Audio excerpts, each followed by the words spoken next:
آج ہم اور آپ محاسبہ کریں کہ ہم کس ٹولی میں ہیں.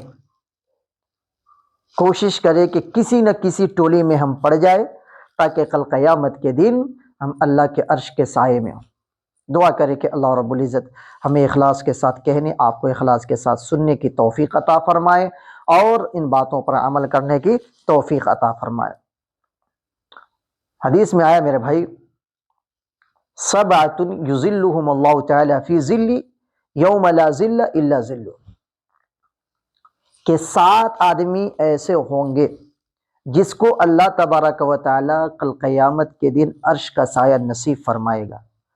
اس میں سے پہلا شخص امام عادل، انصاف ور بادشاہ، انصاف کرنے والا حکمران، انصاف کرنے والا امام، جو لوگوں کے درمیان میں انصاف کرتا ہو، اپنے پاور، اپنی طاقت، اپنی قوت کے باوجود، اپنے عہدے کے باوجود کسی کے ساتھ نہ انصافی نہیں کرتا ہو بلکہ انصاف کرتا ہو، تو انصاف اور بادشاہ کو بھی کل قیامت کے دن اللہ رب العزت اپنے عرش کا سایہ نصیب فرمائے.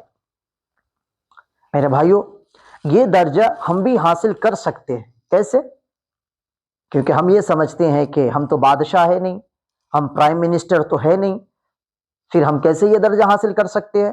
بالکل ہم بھی یہ درجہ حاصل کر سکتے ہیں. کیسے؟ یہ 6 فٹ 6.5 فٹ کی جو جسم ہے نا، اس پر ہماری حکمرانی ہونی چاہیے. ہمارے دل پر خدا کے جھنڈے گاڑ دو. ہم اپنے دل پر کیا کریں؟ خدا کے جھنڈے گاڑ دیں کہ ہم اپنے ہاتھ کو، ہم اپنی زبان کو، ہم اپنی آنکھوں کو، ہم اپنے کانوں کو نافرمانی میں استعمال نہ کرے بلکہ خدا کے احکام کے مطابق اس کو استعمال کرے.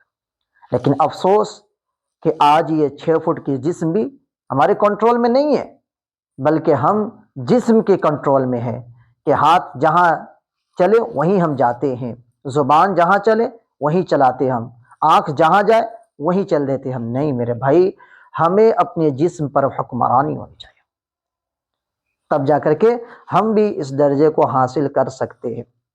آپ کو معلوم ہے کہ جب رعایا کنٹرول میں نہ ہو تو پھر حکومت کیا کرتی ہے؟ کرفیو نافذ کر دیتی ہے، فوج آتی ہے اور فوج کے ذریعے سے حکومت لوگوں سے اپنی بات کو منوا لیتی ہے.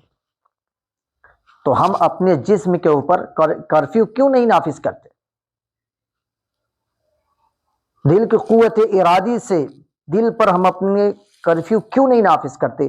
جب ہم کرفیو نافذ کریں گے اپنے جسم کے اوپر تو ہم بھی خدا کے احکام کے مطابق ان تمام چیزوں کو استعمال کریں گے، ان تمام اعضاء کو ہم استعمال کریں گے، تو ہم بھی یہ درجہ حاصل کر سکتے ہیں. دعا کریں کہ اللہ رب العزت معاشرے میں انصاف کے ساتھ اور ظلم سے لوگوں کو بچا کر کے اپنی زندگی گزارنے کی توفیق عطا فرمائے.